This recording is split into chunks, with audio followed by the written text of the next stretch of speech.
44 दिनों से झारखंड के टेट पारा शिक्षक लगातार अपनी एक सूत्री मांग को लेकर के आंदोलन कर रहे हैं। हम आपको दिखा रहे हैं कि देख लीजिए, आज इनका आंदोलन झारखंड के पेयजल एवं स्वच्छता विभाग के मंत्री मिथिलेश कुमार ठाकुर के आवास पे ये आज आंदोलन दे रहे हैं। कह रहे हैं, इनका मांग है कि इन्होंने सरकार से पिछले 44 दिन से सिर्फ एक सूत्री मांग, और वो मांग है वेतनमान का। वो मांग है कि सरकार इनकी जो मांग लगातार अनदेखी कर रही है उसे सरकार को समझे, और समझ करके जो ये कर्मी लगातार सड़कों पर उतर कर आंदोलन कर रहे हैं। और विधान कह सकते हैं कि राजभवन के बाहर लगातार पिछले 44 दिनों से ये टेट पास पारा शिक्षकों की आंदोलन जारी है। और एक सूत्री मांग है, मांग ये है कि इनकी मानदेय की जो मांग है सरकार इसे पूरा करे। कई बार इसको लेकर के कई मंत्री, कई विभागीय सचिव और कह सकते हैं कि कई विधायक के पास इन्होंने इस तरह का आंदोलन करने की योजना बनाई है और लगातार ये आंदोलन दे भी रहे। लेकिन अभी तक 44 दिनों से इनका आंदोलन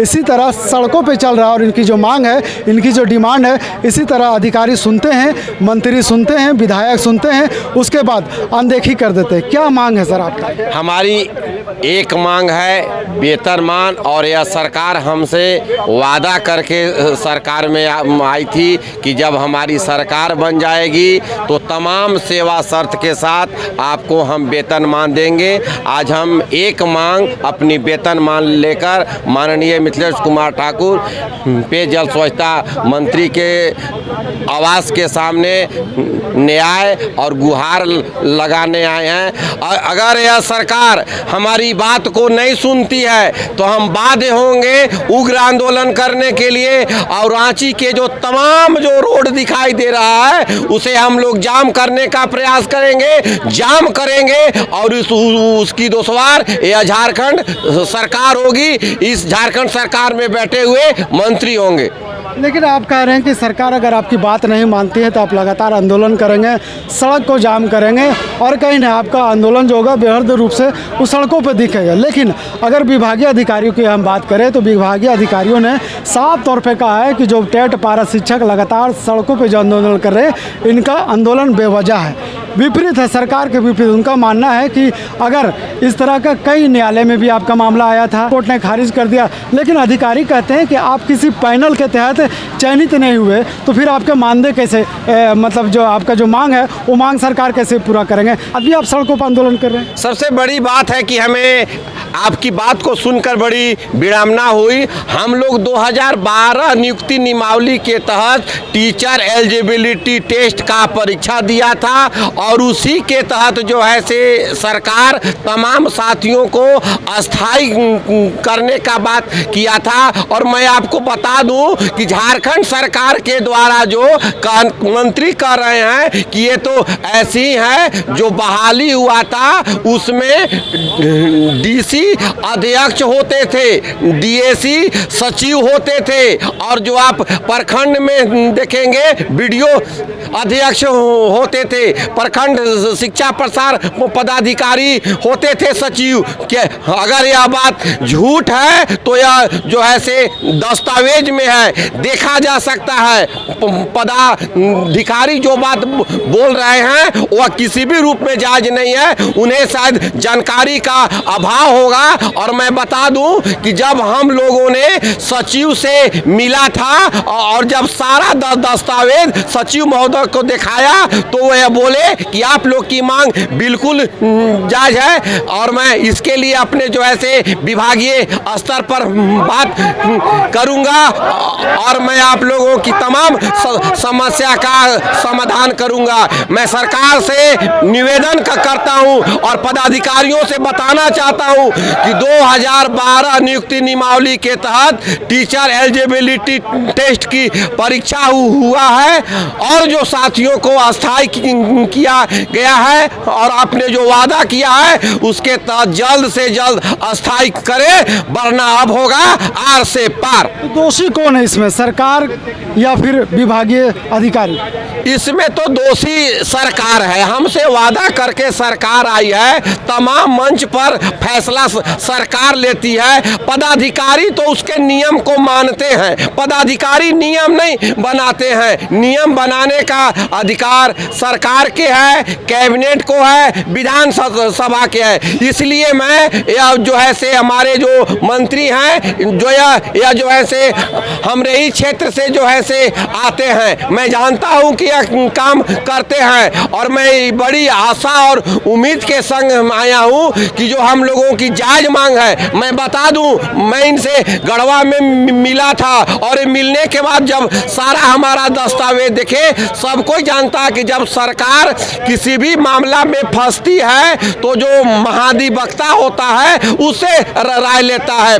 और यह सरकार ने जो है पदाधिकारियों ने महाधिवक्ता से राय लिया और महाधिवक्ता साफ कहे हैं कि टेट पास शिक्षकों को वेतनमान देने में किसी प्रकार की कोई दिक्कत नहीं है। तो जब दिक्कत नहीं है तो यह पदाधिकारियों को क्या दिक्कत हो रही है, यह समझ में हमको नहीं आ रहा। लेकिन आप आंदोलन कर रहे हैं, लगातार आपका धरना 44 दिन हो चुका है। जब आपको पता था कि आज मंत्री मिथिलेश ठाकुर नहीं है, इनके क्षेत्र में आज मुख्यमंत्री जाने वाले हैं, वहाँ कई तरह का कार्यक्रम आयोजित होना है, उसके बाद भी आप आंदोलन इनके आवास के बाहर कर रहे हैं? सर मैं बता दूं कि यह हमारा जो है से पूर्व नियोजित जो है से कार्यक्रम था। अब इनको जो है से हम लोगों ने तो यह बताया था कि आपके आवास पे हम लोगों का है, यह अगर मिला हुआ आवास है तो यह जो यह तमाम व्यक्ति देख रहे हैं उनके चलते यह मिथिलेश ठाकुर को मिला है आवास।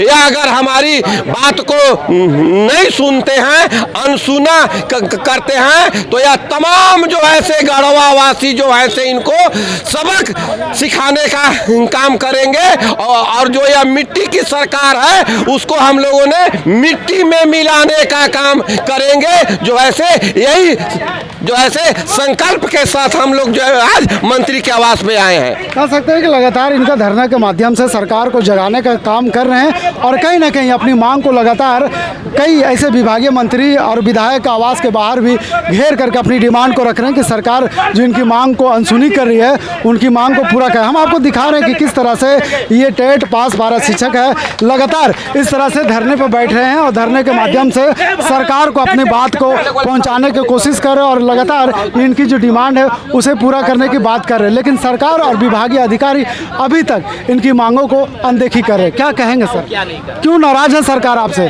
और एक चीज़ आप हमको ये बता दिया कि जब आप यहाँ पे आंदोलन कर रहे हैं तो क्या ऐसे में उन विद्यार्थियों का, उन बच्चों का भविष्य खराब नहीं हो रहा? देखिए, हम लोग चाहते तो नहीं है कि विद्यालय में बच्चे का भविष्य खराब हो, हम लोग को भी खराब लगता है क्योंकि गुणवत्तापूर्ण क्या शिक्षा की बात करती है सरकार। तो ये सरकार जो है ना झूठा सिर्फ कागजी सरकार है, मैं बोलूँगा, क्योंकि ये सरकार झूठ बोल के सत्ता पे आई है। हम लोग से कहा था, वादा किए थे कि अगर मेरी सरकार बनती तो 3 महीना में आप लोग को वेतन मान देंगे। तो भाई आपने वादा किया और वादा छोड़िए, जब हम लोग सारे हड़ताल रखते हैं, 2 बार टेट पास किए, 120, 130, 110, 190 नंबर ला के यहाँ पर सड़क पे बैठा दिए है। अब आप गुणवत्तापूर्ण शिक्षा कहते हैं, कैसे आप लीजिएगा? आप बच्चे का भविष्य बर्बाद हो रहा है, आप क्यों नहीं वार्ता कर रहे हैं? 44 दिन से हम लोग बैठे हुए हैं, एक बार शुद्धि नहीं लेने जा रही है। सभी विधायक कहते हैं कि आपका समर्थन करते हैं, आपकी मांग जायज है। तो कैसा जायज है, कैसा जायज है? ये लोग जो है आपके माध्यम से, मीडिया के माध्यम से कहना चाहते हैं। आप लोग पूछिए कि आप लोग एक तरफ से जायज मांग कहते हैं तो ये लोग को देख क्यों नहीं रहे? आप क्यों नहीं इसको वार्ता के लिए बुलाते हैं? हम सर आपको भी समझना होगा कि आपको लगातार 44 दिनों से जो धरना पर बैठे हुए हैं, कहीं ना कहीं बच्चों की पढ़ाई बाधित हो रही है, इस बात को भी आपको समझना होगा। देखिए, बच्चों की पढ़ाई बाधित ना हो और सरकार शुद्धि ले, इसके लिए हम लोग ने एक कार्यक्रम किया। इस बार पहली बार ये देखने को मिला होगा। आज देख रहे हैं मात्र 2 जिला बुलाया है, यानी कि हमारा 22 जिला के बच्चा प्रभावित नहीं हो रहा है हम लोग ने। और दूसरी बात है, 2 जिला से सभी टीचर को नहीं बुलाया, जिस स्कूल में 2 टीचर उस स्कूल से 1 टीचर को बुलाया है, जिससे कि पढ़ाई बाधित ना। अभी हम लोग पढ़ाई बाधित नहीं की है, हम लोग चाह रहे हैं कि स्कूल जिस तरह चल रहा है बच्चों को पढ़ाई उस तरह चले। लेकिन अगर ये सरकार जिस तरह मनमानी कर रही है तो आने वाले दिन में सही में विद्यालय का पठन पाठन जो है बंद होगी, ताला लटका देंगे। तो जो बहालियाँ निकल रही है, क्योंकि आपको 50% आरक्षण भी प्राप्त दिया है सरकार ने, तो सरकार कहती है या विभागीय जो अधिकारी कहते हैं कि एग्जाम के शेड्यूल के तहत लोगों को आना चाहिए तभी वेतनमान होगा, क्योंकि अभी आप मानदेय पर चल रहे हैं। तो क्या क्या लगता है आपको कि जो प्रक्रिया उस प्रक्रिया के तहत क्यों नहीं आ रहा है? देखिए सर, जो प्रतिक्रिया जो उन्होंने नियम बनाए हैं, हम लोग उस नियम से बिल्कुल आगे बढ़ना नहीं चाहते हैं, उसमें हम लोग पूरे तरह से उसको फॉलो कर रहे हैं। लेकिन हम यही झारखंड सरकार से कहना चाहते हैं कि आपने जब टेट पास दो बार हम लोग किए 2013 2015, किस एजेंसी से परीक्षा देकर के आप लोग यहाँ आए? झारखंड सरकार हम लोग को एग्जाम ली है। तो जब झारखंड सरकार एग्जाम ली है, और आपको बता दे रहे हैं 2015 में जब 2013 में टेट पास हुई है, 13 में जो है आपका हमारा टेट पास पारा शिक्षक जो है सरकारी टीचर बन गया है। काहे कि हम लोग का सीट कम था और हम लोग पारा टीचर में ज़्यादा पास कर गए, जिस कारण सीट कम रहने के कारण जो है 50% आरक्षण देने के कारण जो है हम लोग फंस गया मामला। और आज इतना लोग जो देख रहे हैं रोड में, उसी का मामला। हम लोग ने कहा कि हम लोग आप जो है एक कैटेगरी जो है एक नंबर बेसिस पे आप नंबर के अनुसार आप काउंसलिंग करवाइए,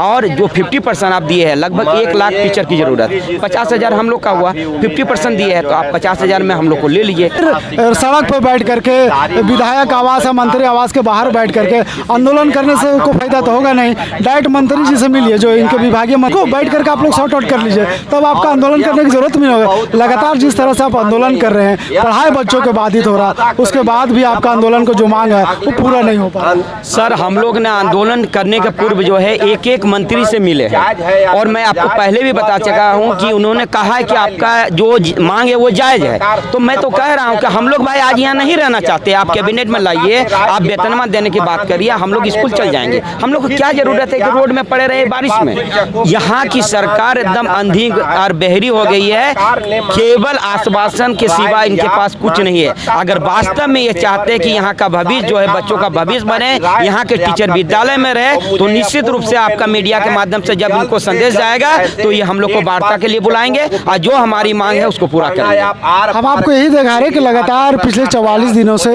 इसी तरह सड़कों पर बैठ के ये टेट पास पारा शिक्षक लगातार अपनी मांग को लेकर के सरकार को दबाव बना रहे हैं कि इनकी जो डिमांड है, इनकी जो मांग है वो पूरा किया जाए। लेकिन आप देख सकते हैं कि 44 दिन इसी तरह सड़कों पर बैठ करके ये आंदोलन कर रहे हैं। एक तरफ जहां ये अपनी डिमांड को सरकार से पूरा करने की मांग कर रहे हैं, तो वहीं दूसरी तरफ कहीं ना कहीं बच्चों की पढ़ाई भी बाधित हो रही है। हम आपको दिखा रहे हैं कि इसी तरह ये सड़कों पर बैठ कर लगातार सरकार के दबाव बना रहे हैं, और कह सकते हैं कि जिस तरह से विभागीय अधिकारी कहते हैं कि इनका ये बैठना, इनका ये डिमांड करना कहीं ना कहीं सही नहीं है। जो सरकार ने क्राइटेरिया तय किया उस क्राइटेरिया के तहत आए, उसके बाद जो इनका मानदेय की मांग है उसे पूरा हो सकती है। विशाल के साथ नौशाद, लाइव इंडिया, रांची।